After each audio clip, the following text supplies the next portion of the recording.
ಎಲ್ಲರಿಗೂ ನಮಸ್ಕಾರ. ಪ್ರಕೃತಿಯ ಅದ್ಭುತಗಳನ್ನು ಅಳೆಯುವವರು ಯಾರು? ಅದನ್ನು ಪೂರ್ತಿಯಾಗಿ ಬಲ್ಲವರು ಯಾರು? ಅದನ್ನೆಲ್ಲ ನಾವು ಕೇಳಿ ಅಥವಾ ನೋಡಿ ಸಂತೋಷ ಪಡಬೇಕು. ಪ್ರಕೃತಿ ಅದೆಂಥ ಅದ್ಭುತಗಳನ್ನು ನಮಗೆ ನೋಡಲು ಕೊಟ್ಟಿದೆ ಅಂದರೆ ನಾನು ಹೇಳುವ ಪಕ್ಷಿಗಳ ಮೂಲಕ ನಮಗೆ ಗೊತ್ತಾಗುತ್ತದೆ. ಭೂಮಿ ಮೇಲೆ ಇರುವ ಅತ್ಯಂತ ಬುದ್ಧಿಯುಳ್ಳ ಜೀವಿ ಅಂದರೆ ಅದಕ್ಕೆ ತಟ್ಟಂತೆ ಕೊಡುವ ಉತ್ತರ ಮನುಷ್ಯ. ಸಮುದ್ರದಲ್ಲಿ ಹೋಗುವ ಹಡಗುಗಳು, ಆಕಾಶದಲ್ಲಿ ಹಾರಾಡುವ ವಿಮಾನಗಳು, ಇಷ್ಟೊಂದು ಮುಂದುವರೆದ ಟೆಕ್ನಾಲಜಿಯ ಯುಗದಲ್ಲಿ ಕೂಡ ಕೆಲವೊಂದು ಬಾರಿ ಮನುಷ್ಯ ಕಂಡು ಹಿಡಿದ ವಸ್ತುಗಳು ಕೈಕೊಟ್ಟು ದಾರಿ ತಪ್ಪಿದ ಉದಾಹರಣೆಗಳು ಇವೆ. ಇಲ್ಲಿ ನಾನು ಹೇಳಲು ಹೊರಟ ಪಕ್ಷಿಗಳು ಆಕಾಶದಲ್ಲಿ ಹಾರಾಡ್ತಾನೆ ಮಲಗ್ತವೆ. ರಾತ್ರಿ ಎನ್ನದೆ ಹಗಲೆನ್ನದೆ ಸತತವಾಗಿ ಹಲವು ವಾರಗಳು ಹಾರಿ ತಮಗೆ ಬೇಕಾದ ನಿರ್ದಿಷ್ಟ ಜಾಗವನ್ನು ತಲುಪುತ್ತವೆ. ಇವು ತಮ್ಮ ಗುರಿಯನ್ನು ತಲುಪಬೇಕಾದರೆ ಯಾವ ನ್ಯಾವಿಗೇಷನ್ ಸಿಸ್ಟಮ್ ಅನ್ನು ಬಳಸೋದಿಲ್ಲ, ಅದರ ಬಳಿ ಮೊಬೈಲೂ ಇರುವುದಿಲ್ಲ, ಮತ್ತು ಇದಕ್ಕಿಂತ ಹೆಚ್ಚಾಗಿ ನಿದ್ದೆ ಮಾಡ್ತಾನೆ ವಾರಗಟ್ಟಲೆ ಆಕಾಶದಲ್ಲೇ ಹಾರಾಡ್ತವೆ.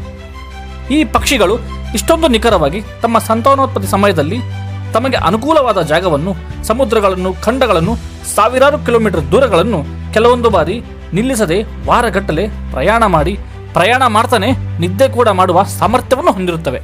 ಅಂತಹ ಕೆಲವೊಂದು ಪಕ್ಷಿಗಳ ಬಗ್ಗೆ ಈ ವಿಡಿಯೋದಲ್ಲಿ ನಾವಿಲ್ಲಿ ನೋಡೋಣ. ಮೊದಲನೆಯದಾಗಿ ಆರ್ಟಿಕ್ ಟರ್ನ್. ಇದರ ಸಾಮರ್ಥ್ಯವನ್ನು ಕೇಳಿದರೆ ಎಲ್ಲರೂ ಮೆಚ್ಚಲೇಬೇಕು. ಇದು ಪ್ರತಿ ವರ್ಷ ನಮ್ಮ ಭೂಮಿಯ ಅರ್ಧ ಭಾಗವನ್ನು ಸುತ್ತುತ್ತದೆ. ಇದು ಭೂಮಿಯ ನಾರ್ತ್ ಪೋಲಿಂದ ಸೌತ್ ಪೋಲ್ಗೆ, ಸೌತ್ ಪೋಲಿಂದ ಮತ್ತೆ ನಾರ್ತ್ ಪೋಲ್ಗೆ ಕೇವಲ ಒಂದೇ ವರ್ಷ ಸಮಯದಲ್ಲಿ ಸುತ್ತುತ್ತದೆ. ಸುಮಾರಾಗಿ ಈ ಪಕ್ಷಿ 45,000 ಕಿಲೋಮೀಟರ್ ದೂರವನ್ನು ಒಂದೇ ವರ್ಷದಲ್ಲಿ ಹಾರುತ್ತದೆ ಮತ್ತು ಇದು ಹಾರುವ ಸಮಯದಲ್ಲಿನೇ ಇದರ ನಿದ್ದೆ ಕೂಡ ಮುಗಿಸಿಬಿಡುತ್ತದೆ ಎಂದರೆ ಇದನ್ನು ಪ್ರಕೃತಿಯ ವಿಸ್ಮಯ ಎಂದು ಕರೆಯಲೇಬೇಕು. ಹೀಗೆ ಬಹಳ ದೂರ ಹಾರುವ ಇಂತಹ ಪಕ್ಷಿಗಳು ಹಾರಾಡುವ ಸಮಯದಲ್ಲಿ ತಮ್ಮ ಅರ್ಧ ಮೆದುಳಿನ ಸಾಮರ್ಥ್ಯವನ್ನು ಪೂರ್ತಿಯಾಗಿ ಬಂದ್ ಮಾಡಿ ಇನ್ನುಳಿದ ಅರ್ಧ ಮೆದುಳಿನ ಸಾಮರ್ಥ್ಯದಿಂದ ಹಾರಾಡುವ ತಾಕತ್ತನ್ನು ಪ್ರಕೃತಿ ಈ ಪಕ್ಷಿಗಳಿಗೆ ಕೊಟ್ಟಿದೆ. ಇದೇ ಥರ ಹಾರಾಡುವಾಗ ಮಲಗುವ ಸಾಮರ್ಥ್ಯವನ್ನು ಹೊಂದಿದ ಪಕ್ಷಿ ಮತ್ತೊಂದು ಇದೆ, ಅದೇ ಬಾರ್-ಟೇಲ್ಡ್ ಗೋಡ್ವಿನ್. ಈ ಪಕ್ಷಿಗೆ ಒಂದು ಅದ್ಭುತ ದಾಖಲೆಯನ್ನು ಮಾಡಿದೆ. ಇದನ್ನು ಕೇಳಿದರೆ ಎಲ್ಲರೂ ಆಶ್ಚರ್ಯಚಕಿತರಾಗಲೇಬೇಕು.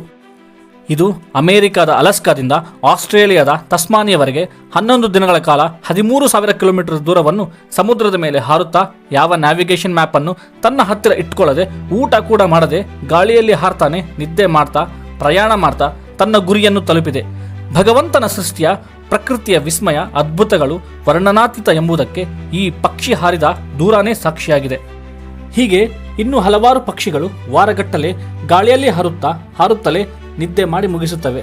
Frigate bird, great snipe, northern wheatear, sandpiper ಇಂಥ ಕೆಲವು ಪಕ್ಷಿಗಳ ಜಾತಿಗಳು ಹಾರುವಾಗ ನಿದ್ದೆ ಮಾಡಿ ವಾರಗಟ್ಟಲೆ ಯಾವ ರೂಟ್ ಮ್ಯಾಪ್ಗಳನ್ನು ಇಲ್ಲದೆ ಪ್ರಕೃತಿ ಕೊಟ್ಟಿರೋ ಅದ್ಭುತವಾದ ಕೊಡುಗೆಯಿಂದ ತಮ್ಮ ಸಂತಾನೋತ್ಪತ್ತಿ ಸಮಯದಲ್ಲಿ ಒಂದು ಜಾಗದಿಂದ ಮತ್ತೊಂದು ಜಾಗಕ್ಕೆ ಹಗಲು ರಾತ್ರಿ ಮಳೆ ಎಂಬುದೇ ಸಾವಿರಾರು ಕಿಲೋಮೀಟರ್ ದೂರವನ್ನು ಇವು ತಲುಪುತ್ತವೆ.